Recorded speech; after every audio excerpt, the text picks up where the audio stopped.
Hi everyone, thanks so much for listening to another episode of Dogman Encounters Radio. I'm Vic Cundiff and I'll be your host for the show. Before we bring on tonight's guest, if you've had a Dogman encounter and would like to speak with me about it, whether in private or on the show, please go to dogmanencounters.com and submit a report. I'd love to hear from you. If you've had a Sasquatch sighting and would like to be a guest on Bigfoot Eyewitness Radio, please go to bigfooteyewitness.com and submit a report. Before we bring on tonight's guest, I want to share something with you. I had a guest lined up to interview for tonight who claimed to have been attacked by two dogmen, but found out that he was just trying to lie his way onto the show. Since truth is much more important to me than flash, that left me looking for someone else to interview on very short notice. Luckily, I know someone who's very talented at sharing dogman encounters that have been related to him. When I asked him if he'd be willing to come back on and do another show on short notice like that, he still said yes. So having said all that, I want to welcome back Marvin. Marvin, thanks again so much for doing this. I really appreciate it. Thanks for having me back on, Vic. It really means a lot to me. Well, you're welcome. It means a lot to me too. You're really helping me out of a jam here. Having said that, let's jump right back into it. I'm sure the listeners are ready to hear more encounters, so whenever you're ready, please do what you do. All right, Vic. This first encounter that I'm going to tell y'all about, this encounter happened in Dakota. And as y'all always know, I never use no eyewitness name just out of respect. But I will call him Jeff. So Jeff said he was going to visit his father one weekend because he said he ain't been there in a while. So he driving, checking out the scenery and stuff right there. So he gets to his father's house. His father was in the doorway, he said. So he get out the car and they go in the house. They sit down there and they talk for a while. So he asked his father what was wrong because his father looked puzzled. He said, I don't know what it is. These coyotes, something out here, they just been howling and running around my house at night. Jeff said, well, what are they? He said, I don't know what they are. He said, I know they just be howling, not just in the nighttime, but they do it in the daytime too. So Jeff said, you sure it's not coyotes or wolves? He said, no, I know what they sound like. And these howls are loud. It's like I could feel the walls vibrating when these things howl. And that's how close the sound be. So they left it alone. So his father went in there, he made them something to eat, made them some lunch. So after they ate lunch, they sat down in there and they talked some more. So his father had told him, he said, Jeff, I got to go in town because I got to go get some food, and some supplies. You want to go with me? So he said, yeah, I'll go with you. So after about a half hour, they went out, got in the car, and they started driving town. So while they driving, Jeff saying he was just daydreaming, just looking out passenger side window. And he said as they was driving, he caught a dark shadow moving real fast. It was coming from out this field, headed towards the tree line. And he said it moved so fast, he couldn't tell what it was. But he did say it looked like it was running upright. And he was puzzled. He asked his father, he said, did you see that? And his father said, no, I was driving. I had my eyes on the road. So they continue to drive. They go in town. So they get in town. They go in the stores. They get all the supplies they need. They buy some food and stuff. So they leave, get back in the car, start headed back home. Now, Jeff said this when everything took a turn for the worse. Jeff said while his father was driving, he's still looking out the window and stuff. Now, mind you, Jeff said it was getting dark, but it wasn't completely dark. It was just like the sun was going down, that kind of dark, where you can still see things. So he said, Jeff said they driving, and as they driving, Jeff sees something in the middle of the road. So he tell his father, he say, stop the car, Dad, stop the car. So his father say, what? He say, look. Jeff said they see something like it's crouched down, but they only see the back of this thing. So Jeff tells his father, he say, beep the horn so we can see what it is. His father beeps the horn. Beep, beep, beep, beep. But whatever's in the road don't do nothing. It's just still sitting there. So he beeps it again. Beep, beep, beep, beep. Now, once he did that the second time, Jeff said that's when this thing turned its head and it looked in their direction. He said when it turned its head, he could see that this thing had a shoulder because it moved when he turned his head and looked in their direction. Jeff said this thing looked like a wolf. Now this thing staring at them. And he taps his father. He say, look at that thing in the middle of the road. And his father say, what the is it? He say, Dad, I don't know. He said, so why they sitting there and they still staring at this thing in the road? They say this thing stands up. And when it stands up, it turns around and it faces them. Now, Jeff said this thing had arms with hands. Because in his left hand, it has something in his hand, like a dead animal or something. He said, then this thing just dropped it on the ground. Now, mind you, this road that they on, it never be a lot of traffic on this road. That's why his father always takes it. So when this thing dropped the roadkill on the ground, it starts to step forward in their direction. And then it stopped. Now, Jeff is puzzled because he don't know what he looking at. But he know it's some kind of creature. And his father say to him, well, son, what are we going to do? Do you want to back up and turn around? He say, no, Dad, because we don't know what we're dealing with. We don't know if this thing going to chase after us. Because Jeff said when this thing turned around, he could see how massive this thing was. He could see how tall this thing was. And I asked him, I said, how tall you think this creature was? Jeff said, he's like 6'8". So he said, just by looking at this thing had to be 8 to 9 feet tall. And it's standing right there looking at them. He said this thing had the head of a wolf. It had the long snout, the pointy ears, long arms with hands, and it had canine legs. He said this thing did have a tail because he could clearly see it. So while he watching this thing, and this thing watching them, it takes a few more steps, and then it stopped. Jeff said like it was playing with him, like it was trying to scam. He said that when this thing stopped, it showed its teeth. And then it made a low growl. Now Jeff know what his father was talking about. Now Jeff know what was round his father's house. It was these things. But it was only one that they ran into this day.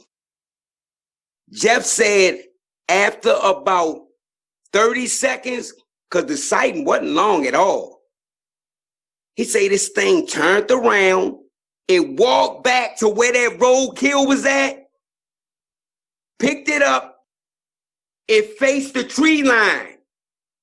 He said, and this thing took one leap and landed just inside the tree line. And it stopped, and it turned around and looked at him again. And it showed its teeth one more time.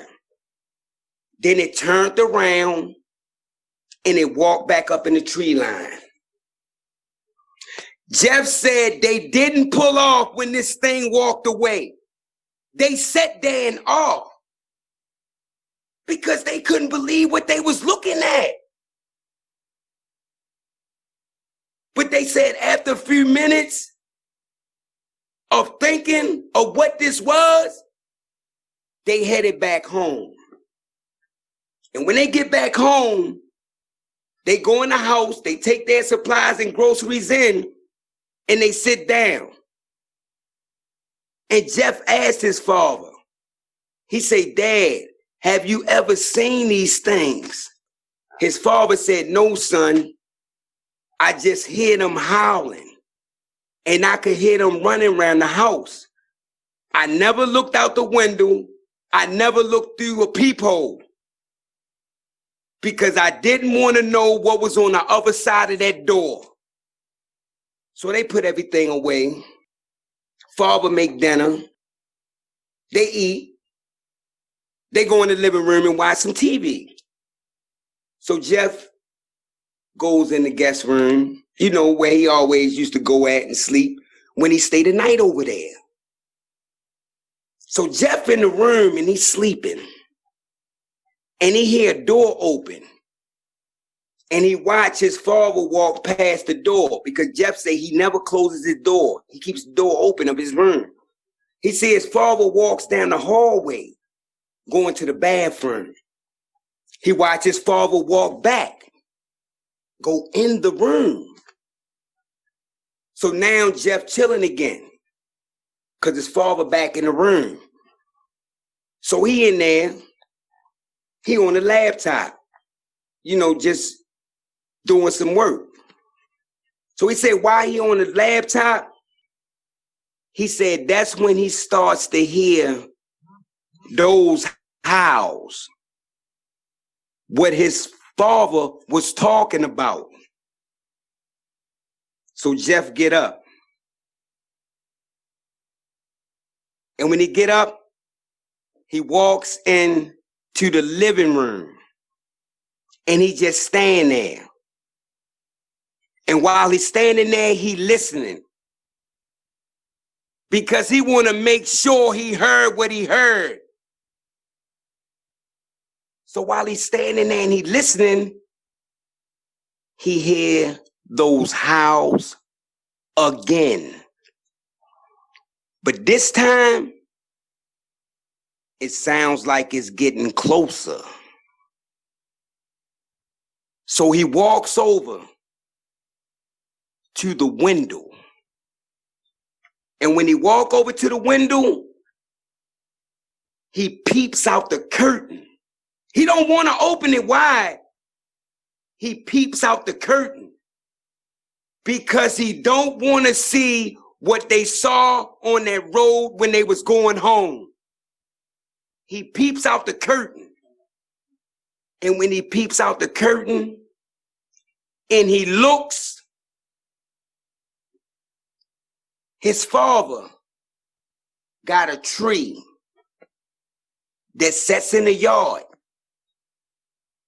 that he had a swing built in there years ago. Even when Jeff was a kid, the swing was still there. He looks over there. He see eyes shine up in the tree. And he's looking. And he said, it's not a raccoon. It's not a possum. It's definitely not an owl, because he said the eyes on this thing was bigger than golf balls. And he looking. He said after about 10 seconds, he seen what went to them eyes. He said this thing dropped out the tree and it landed on 2 feet. He said it looked just like the same thing they seen on that road. And he said this thing looking straight over at the window. Like he know that Jeff is looking at it. Now Jeff watching this thing. He said that's when this thing take one of his arms and it start to scratch the bark on the tree. Not hard. He said, but he could see this thing just taking his claws and scraping on the tree. But it didn't rip the bark off. Like it knew what it was doing. Like it didn't want to leave no claw marks behind. Jeff said this thing had to have some kind of intelligence. So Jeff's still watching it. He said after this thing stopped scratching on that tree, he said this thing took off so fast and shot on the side of the house like pew. He said he never seen nothing move that fast in his life.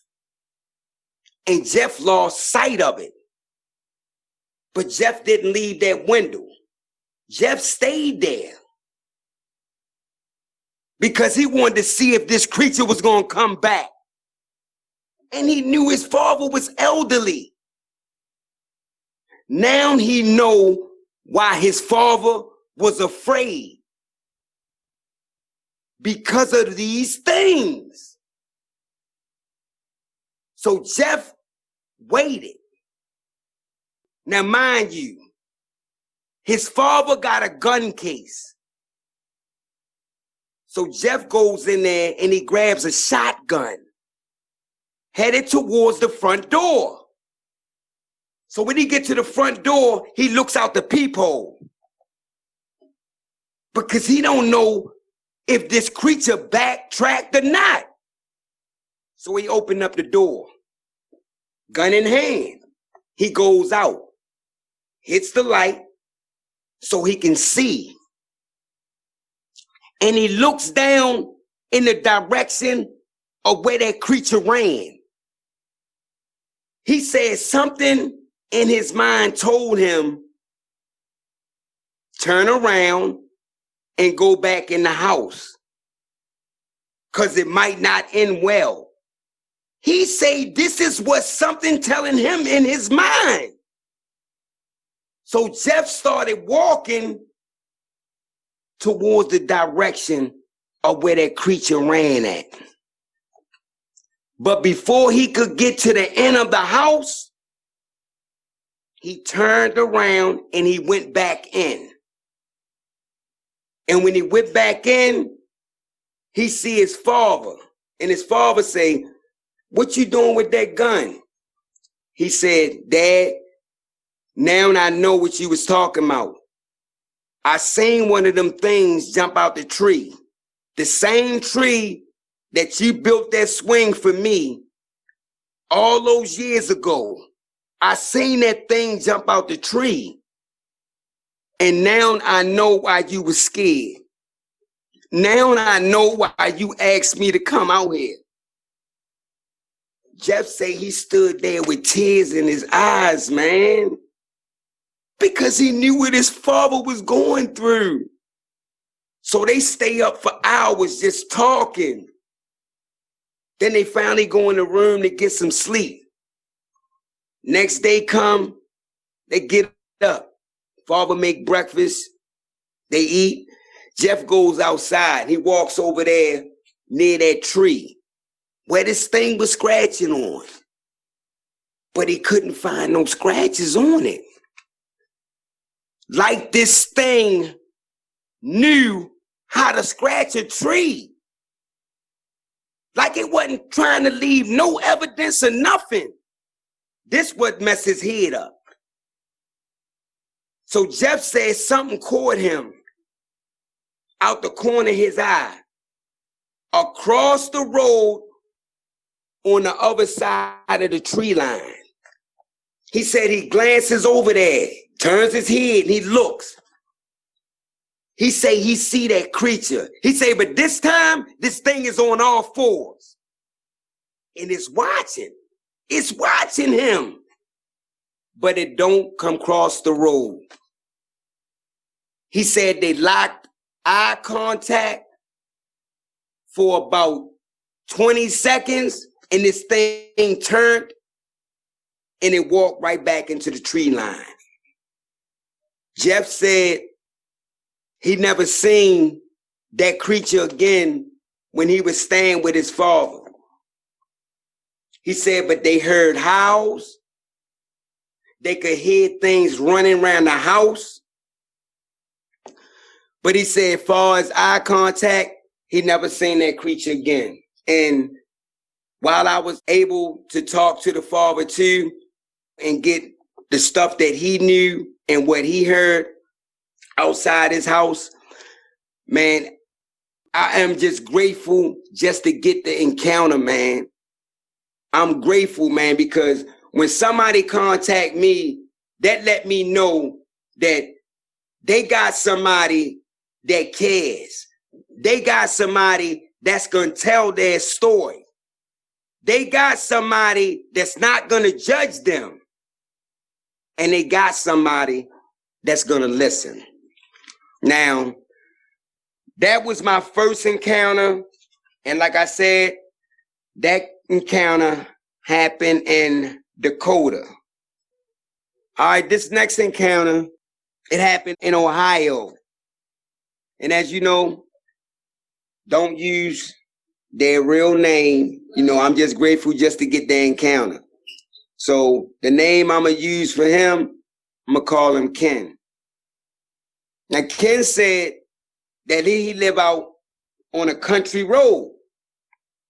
And he said one night when he was getting off work, he was on his way home, but he decided to stop at the store. So he get out the car, he goes in the store, you know, get something to drink, and he gets something to eat. And he said he played a couple of lottery numbers because that's what he liked to do. He thought that one day he might hit it big. This is what he telling me. Why he giving me his encounter? So he said one day he might hit it big and he might can move away from that. But anyway, after, you know, purchasing his lottery tickets and getting him some snacks and stuff like that, he leaves out. But he said when he leaves out, he stands outside the store, light up a cigarette. So sitting there and he's smoking a cigarette. He said he get a phone call. And when he get a phone call on the other line, it's his sister. So his sister and him, they talk and they going back and forth. And she said, well, when you gonna come and visit me? You ain't been to visit me in so long. He said, you know, I be working a lot. Next time I get some time off, I'll fly out there and I'll come to see you. Because, you know, he said his sister stays in Florida. So they finish talking, he hangs up the phone. And when he hangs up the phone, he finishes up his cigarette. He leaves, he get in his car, and he headed back to go home. Now, he said while he was driving, he said it started to, you know, rain, like drizzle. Not heavy rain, but it started to drizzle. So he driving home. And he said while he was driving home, he said it's a field that sits across the street from his neighbor house. Because his house is a little further down. He said, but it's a field. He said, now while he driving up and he looks over in that field, he said he see this black figure. Now he don't know what it is yet, but he see this black figure stands up from behind a bush and it starts to walk. Bipedal, upright. So he looking. So at one point he said he stopped his car. He said, and when he stopped his car, that figure stopped and it looked over in his direction. He said, why this thing watching him? He trying to figure out what it is, but he can't yet. He said, but a little further down sits those big lights. and it lights parts up on that field. He said, and when this thing looked over at him, it got him puzzled, he said. He said, because he don't know what it is. He said, because it looked black to him. He said, but it don't look human. So he's still watching this thing. Now, mind you, he done stopped his car. And this thing is gazing right in his direction. He said, so he started to move again. But he said he started to drive real slow. And while he driving real slow, he say this figure turns and it starts to walk in the direction of that tree line. But it's headed towards where the light at. So he thinking it gotta go through this light. And now he can see what it is. So this thing is walking. And he driving real slow. But he's still watching this thing. He said, but as he driving, all of a sudden, he said this thing goes down on all fours. Like it wasn't nothing. He said, but when this thing almost gets to the light, it stands back up again. Now it's walking in the light. Now he can see what this thing really is. And when it steps just a little into the light, it turns and it looks at him again. He stops the car. He looks. Now he know what he looking at. Now he know what he see. Now he know he can identify. He said, this thing had a dog head. This is what he say at the time because he don't know what it is. He said this thing got a dog's head, but it got arms. It got shoulders, he said. And he said the upper part of his body was human-like. And it's messing his head up because he know this should not exist. This what's going through his mind. He said this shouldn't exist. He said, but this thing got legs like a canine. And it's slumped over. It's not fully erected. But it's looking straight at him.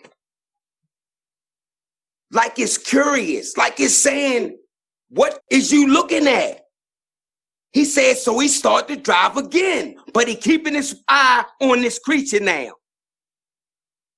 Now he know this thing is some kind of hybrid. This is what's going through his mind. But he don't know what it is.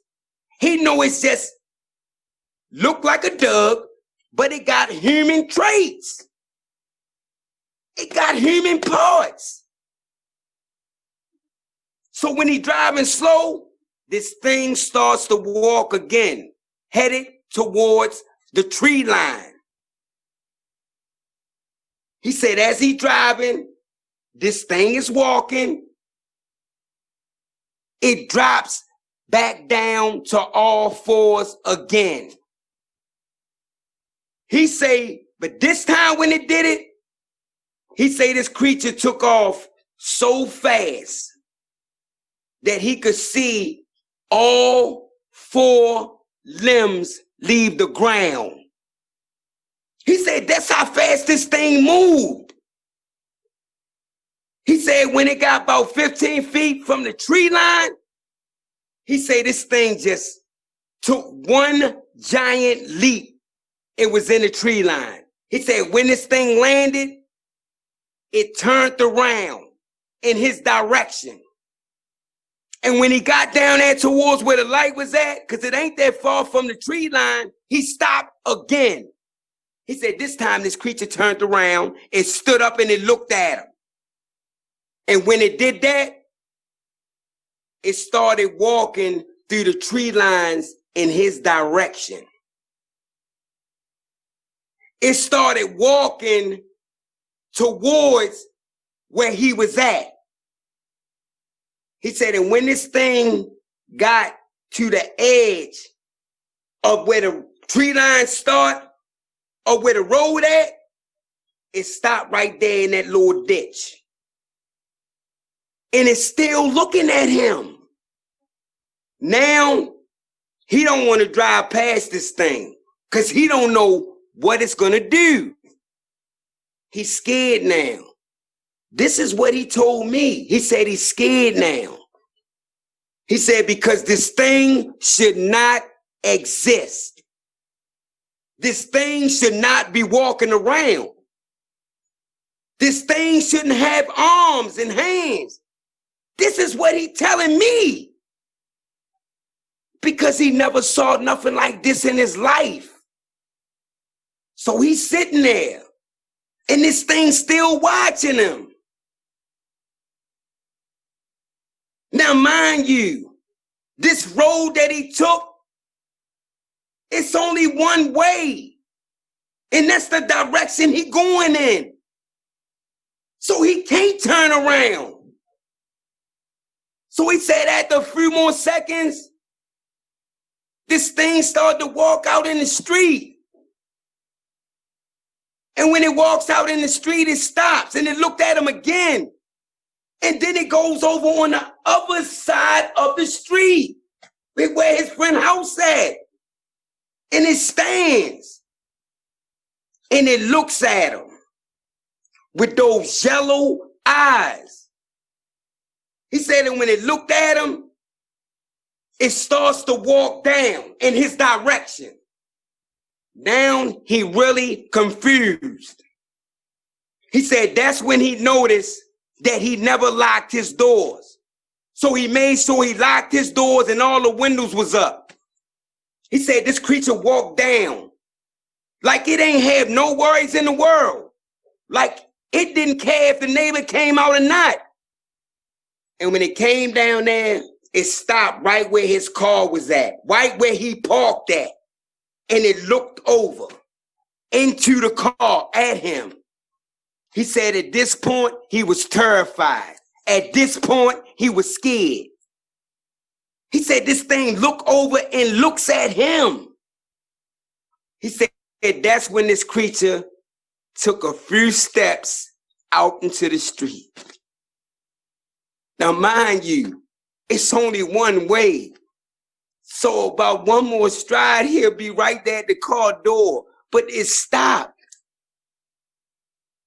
And when it stopped, he said this thing kind of bent over and made sure he looked dead center into that window. And when it did that, he said he faced it straight. He didn't even want to look at this thing. He said because the look on this thing, he still had nightmares to this day. He said, but a part of him was curious. A part of him wanted to look. He said, so he turned his head just a little so he can catch it out his peripheral vision. He said, this thing looks like something out of a nightmare. This thing looked like something that you only see on TV. And when he looked at this thing out his peripheral vision, he said the head on this thing was massive. He said it was way larger than a wolf head. He said this thing head was even larger than a bear. He said this thing bending over and looking into his window. He said that's when he's sitting there. He said over top of his mirror, he had a prayer up there. And he looked at it. He said he don't know what made him look up there, but he seen that prayer. And he said he started to recite it. He said he don't know why, but something inside him told him to recite that. And he said he started reciting that prayer. He said he closed his eyes and recited that prayer. At this time, He ain't worrying about the creature no more. He just wanted to go. So he recited this prayer. While he reciting this prayer, this thing starts to growl. I mean, a growl that'll scare anything. He said this thing starts to growl.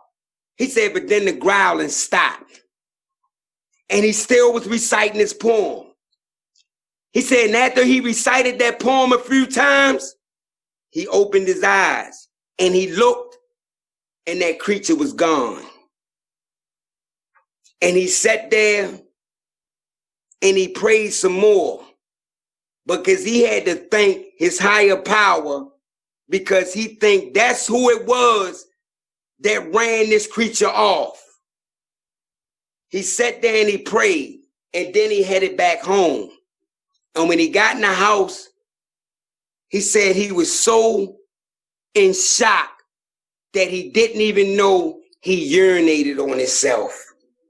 He didn't even know that he went to the bathroom on himself.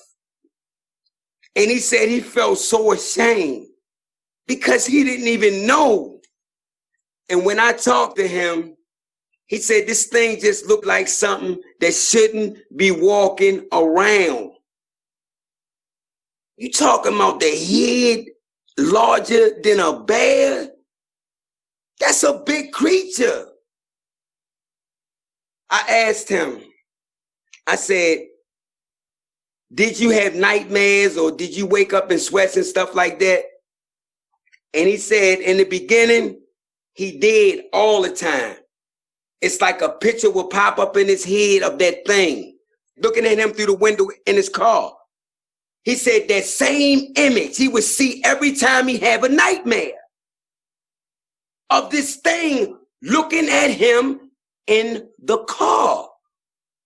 Said he had them for a while, but he said he, started going to church real heavy. Said he always went to church and stuff like that. He started going to church real heavy. He said after a while, he wasn't having them as much he was in the beginning. He said that they not bad now, but every now and then, when he driving home at night, he might look over and he might see some kind of eye shine, and later on at night when he go to sleep, he will wind up having another nightmare. Now that was his encounter, man. And like I said, I was so grateful to get it. And I told him, man, you can call me anytime, man. It don't even matter. That's one thing about me, man. Any of my eyewitnesses can always call me, no matter what time of day, because the phone is always going to be on. So that was his encounter. And like I said, that encounter happened in Ohio. My next encounter, this one happened in Indiana, Illinois. As you always know, I never use the eyewitness name. I always stress that every time, though. So what we're going to call him, we're going to just use the name Calvin. So Calvin said that he was staying with his parents. You know, he was only 16 at the time, but he still was staying with his parents. And he said that every night, he used to get up and he always wanted to go and watch TV real late. But his parents were strict and told him, don't go in that front room, stay out there, go in your room and go to bed. You can look at TV in the morning. So he said one night he woke up like 2 in the morning and he snuck out, went in there to watch TV. So he's sitting down, watching TV.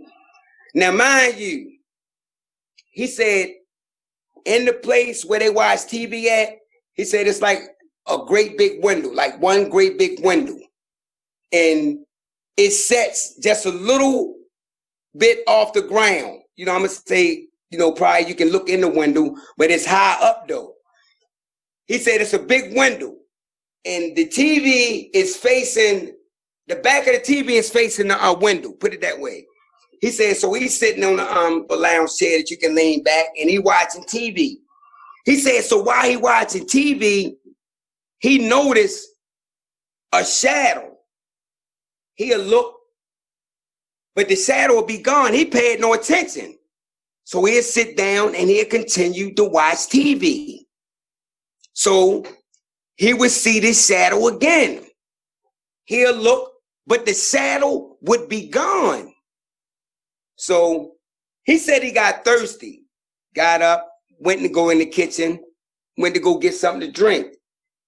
So he get his drink and he brings it back in and he sits down in his chair. He starts watching TV again. He don't want to make no noise because he don't want to wake his parents, because he don't supposed to be in the front room watching TV anyway. So he's sitting down and he's watching TV again.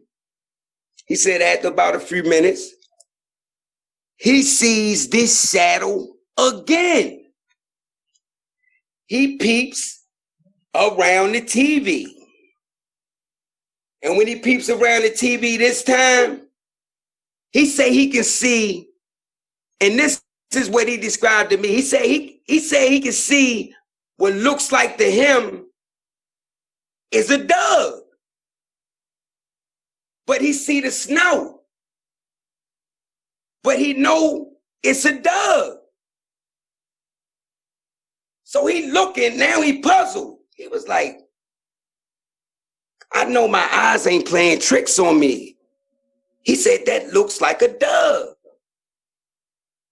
So he sits back down, but he keep moving and looking on the side of the TV. And the shadow is still there. So he would go back and he'll look at TV again. He said, but this time when he's sitting there, that's when he hears something tap on the glass. So he leans over and he looks again. And when he looked this time, now he can see this dark mass, this dark figure, and it's standing. It's standing. Because he can see the upper part of his body. He know this thing standing. And he's saying in his mind, how can I see all this when the window's set up so high? He know this thing is standing on the ground. But he can see a figure of it, the upper part of it. So he's still watching it because now he's confused. He's still watching it. He said that's when he can see this shadow figure come closer to that glass. And when it come closer this time, it stops. And it taps again. That. He said like this thing was trying to get his attention. He said like this thing wanted him to know I'm outside. This is what's going through his head. Because he don't really know what this thing is. So he's still watching it. Now, mind you, let me go back and let me tell y'all, that window is the kind of windows, the shades on it is where you can turn that little thing and it would open up. That's what they had. So he goes on the opposite side of the room, not the side where the shadow is at. He goes on the opposite side and he starts to twist those curtains. And they open up. Then he walks around, and when he see what he saw, he said he walked back and he tripped over where you put your legs up on a recliner, and he fell on the floor.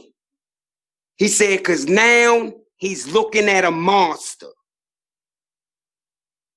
Now he can see this thing, even though the curtains is open. Now he could see this thing. He said when he looks at this thing, the thing presses its nose against the glass and it's breathing heavily because he could see it fogging up. He said this thing, it looked like a wolf to him. That's the only thing he could say. He said this thing looked like a wolf to him. And he said the head was gigantic. He said he could see the ears on this thing, even though the curtains is open in certain places. He still can identify what he's looking at. He still know what he see. He said this thing had the pointy ears. Now, mind you, this window set up high. He know this thing is standing on the ground. He said he really couldn't get an estimate. He said, but if he was to go outside and try to look in the window, he said he can't. So he said this thing had to be tall. He don't know how tall, but to see his upper body part, he knew this thing was big. So this thing's still looking in the window. Now, mind you, he's still on the floor. He don't get up because he's scared. He said because something inside of him told him you should have left the curtains closed. But he didn't listen. He didn't listen at all. So he watching this thing. He said, and after a few more seconds, this thing raised its hand. That's what he said this thing had. It had a hand. And it tapped again. Ta-ta, ta-ta, ta-ta. He said, and when it did that, it dropped its arm back down. Now, mind you, this thing had its nose on the window. He said, and then this thing took the nose off. He said, this thing, it just didn't look right. He said, this thing looked evil. He said, this thing gave him the impression like it wanted to do something to him. He said he was terrified. He said he couldn't get up off the floor at all. So he said he started to get up off the floor, but this thing's still standing there. He started to get up off the floor and back up towards the hallway so he can go down there to his mother and father room. He said he was so scared he couldn't make no noise. He said he couldn't scream or nothing. He said he wanted to let his mother and them know what was at that window, but he couldn't get up. He couldn't move no further. He just stayed there, stuck. He said that's when this creature growled. He said when it growled, he said he could feel it. And he said he ain't a big guy. He said, but he could feel it. He said he could feel it through the window. That's when this creature turned its head to its left and it looked in that direction. He said he don't know why, but it turned its head to the left and it looked in that direction. He said, and when it did that, it looked at him one more time. And he said, this what makes him still have nightmares to this day. He said it looked like this thing smiled at him. Like it was happy that he was scared. Like it was happy that it did what it did. He said, and when that creature smiled, it turned and then it walked in that direction. On the left side of it, it walked in that direction. He said he didn't get up off that floor. He stayed there.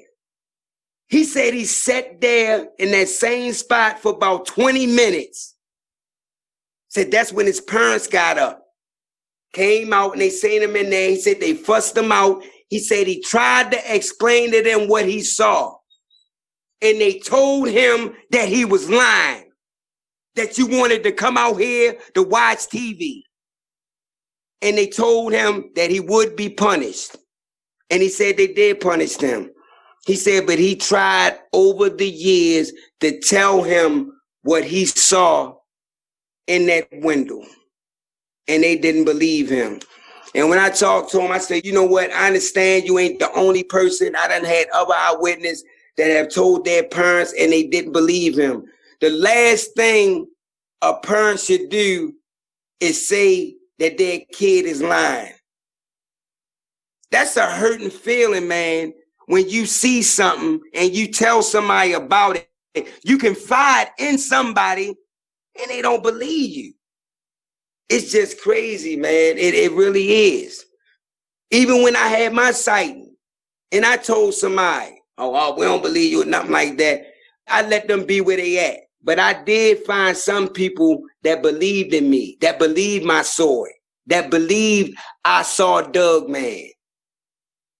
I know what I saw, and he know what he saw.